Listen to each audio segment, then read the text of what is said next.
My love life was a mess. My friendships looked great but didn't feel great, and I had some serious struggles with the relationship with my dad. And all of these things happened because of this one single thing: unhealed trauma. And I hate the way that sounds, right? Because it's like, oh, I've heard this a million times and I've already done my healing work. I'm good. But you're not, because look at your life, right? Obviously, it's not reflecting the healing work that you've done. Like, how you want to feel is not how you're feeling, and what your life looks like and what your reality reflects is not the life that you deserve and want. And I know it because I was you just a couple of years ago. In case you're new to my page, I'm Kyra. I'm a coach, psychologist. I'm the founder of the Healed Baddies membership. And when I'm talking to you, I'm just talking to my younger self, because her relationships sucked hard. Why? Because she had all that trauma affecting her relationships and ruining her relationships. Today, I am in the best relationship with the best man on this planet. I love my friends. I have a very close, genuine circle, and my family relationships are chef's kiss, right? Now, it didn't just happen to me. I didn't just got lucky, but I actually went down, found the root cause of why all of this was happening, and that's what I'm going to teach you today, and eventually also change it, heal it, transform it to create the life and the reality that I have now. And I'm going to show you how to do that so you can do the same, because I know there's so much more to you, there's so much more to life. And my passion and my mission in life is to make people see their true potential, heal their pain so that they can transform into their best self, right? So if that is something that you want to do, if that's something you believe in, you are in the right place, baby girl. So how trauma shows up in relationships can be very different, right? But what I see probably the most in my clients and people I've worked with in my audience is we overgive so much because we want to feel like we are deserving of love. So we give, especially as women, which is not like our natural core energy. But we overgive until we're super drained and we don't receive back, and then we feel drained even more. And all in the name of trying to prove that we are enough, because we don't believe that. Deeply inside of you, you don't believe that you deserve love. You don't think that love, like the real dreamy love, is not possible for you or not possible for people like you, right?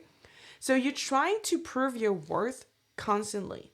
You're trying to prove that you're wifey material. You're trying to prove that you are the best friend and no one else. You're trying to make people see that you are worthy and in a way beg them to recognize you and acknowledge you, which is crazy, right? But we've all done it. I definitely was there for many, many years. So we automatically keep attracting people who trigger our wounds, right? Because they're a perfect match. They feel familiar. We've been in these cycles before.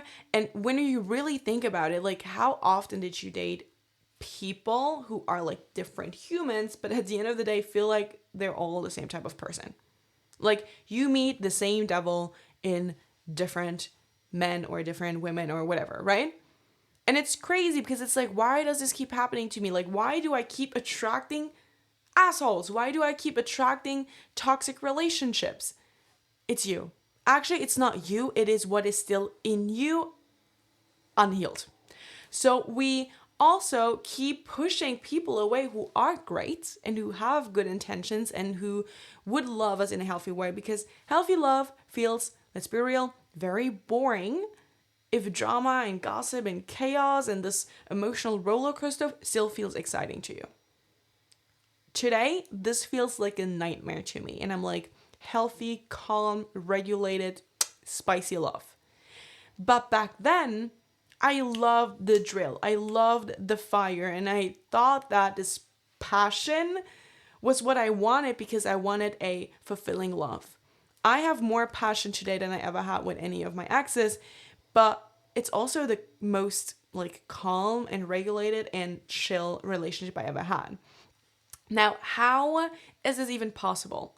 How can we create a relationship that feels exciting and passionate and true but doesn't drain us, doesn't like make us cry all the time, and like doesn't make us feel less than before. Because that's what toxic relationships really are. Like, you think this is finally the person that you can trust, that you love, that you can hang out with, but then it ends up being another person that's just another failure, another lesson, and another heartbreak, right?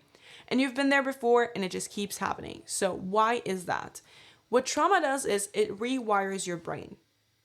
And things that are normal to you now aren't necessarily normal. They're just the way your brain is now structured. So when we think about like normalizing things, it's just things that in most cases are very common for a lot of people. And let's be real, toxic relationships or not being fulfilled and happy in your relationships is something that most people deal with. Even if you feel like you're alone in this, I promise you, you are not. There are a zillion people just like you going through the same bullshit. And it's time that we change that. But trauma rewires your brain and makes chaos feel very normal. Chaos, confusion, drama, all these things are like, yeah, that's what a relationship is about. And I see this in my clients where they're now in healthy relationships, have very healthy partners, but they have still like very toxic patterns installed in them. So they don't trust that.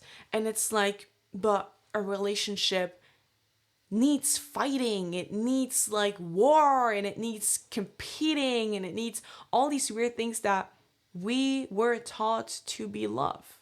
And it's not. Like, your partner and you should be on the same team. It's like a team mission. It's not like you against each other, right?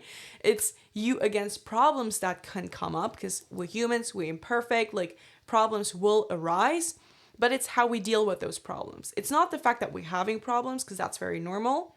It's how we handle those problems, right? The problem solution, or the problem, like not trying to find a solution and really just trying to blame the other person, because that's what most people in toxic relationships are about.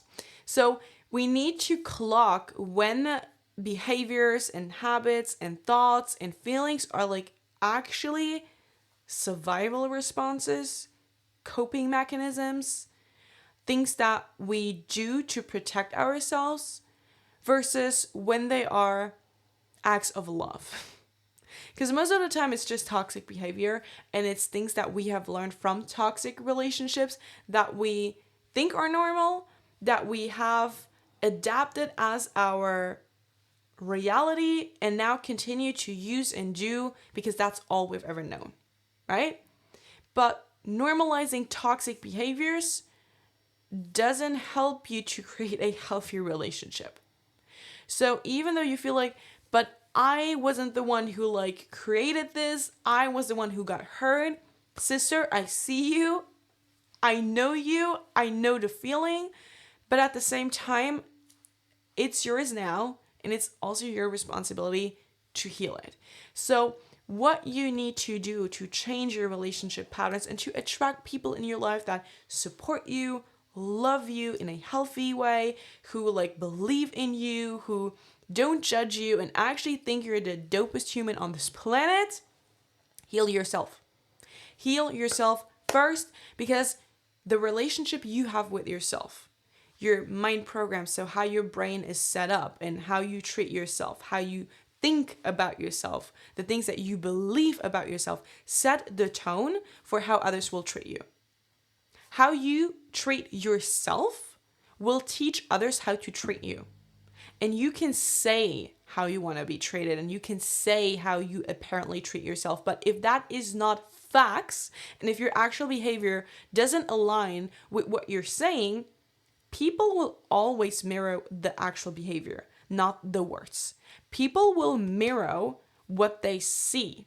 It's observation. They model what they are being shown, not what you preach. Nobody cares about your talks, unfortunately, right?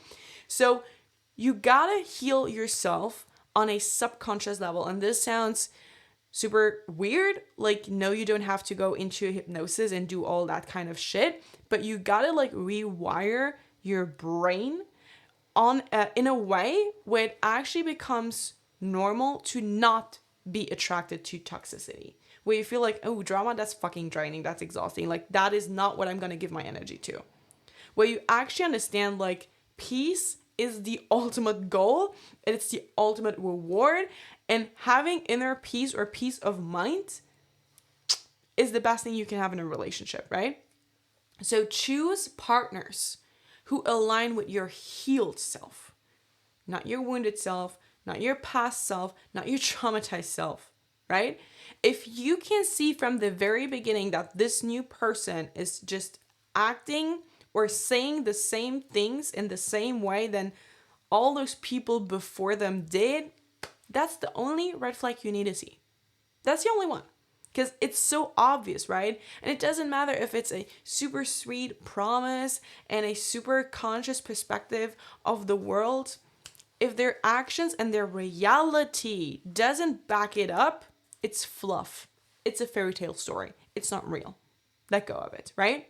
So you gotta learn how to put yourself first in a healthy way. You gotta learn how to set boundaries. You gotta learn like how to treat yourself in a lover way so that your lover or your friends, doesn't really matter, like learn how you need to be treated or how they need to treat you if they want to be around you, right? Because your boundaries, what you tolerate, what you accept will reflect their behavior. Because sometimes we co-create situations because we tolerated some shit, we like made up excuses for their behavior, we did not prevent some weird things from happening because we wanted to trust somebody that clearly, objectively, in a logical way of thinking, we could see we shouldn't trust that person, right? So it's very important to grow and transform into the version that you want to be. Become this better person, become this best self, and then find somebody who matches that and keeps growing with you. Like, the journey doesn't end here. Because that's what most people think. Oh, I'm going to heal and I'm going to do this and this and this. And I'm going to dive myself a bit into like personal development work. And then I'm good. No, you become better and better and better. And there are endless levels that you can reach. And there's endless potential to you and your life. And endless potential to your relationship. So find somebody that you can work with, grow with, transform with. And if that is your vibe and if you're like, this is so cool and I want to learn more, I invite you to join my free masterclass, Becoming Your Best Self, where I dive deep into what it really takes to become your best self, what it takes to create this best reality dream version that you deserve to live and to deserve to have.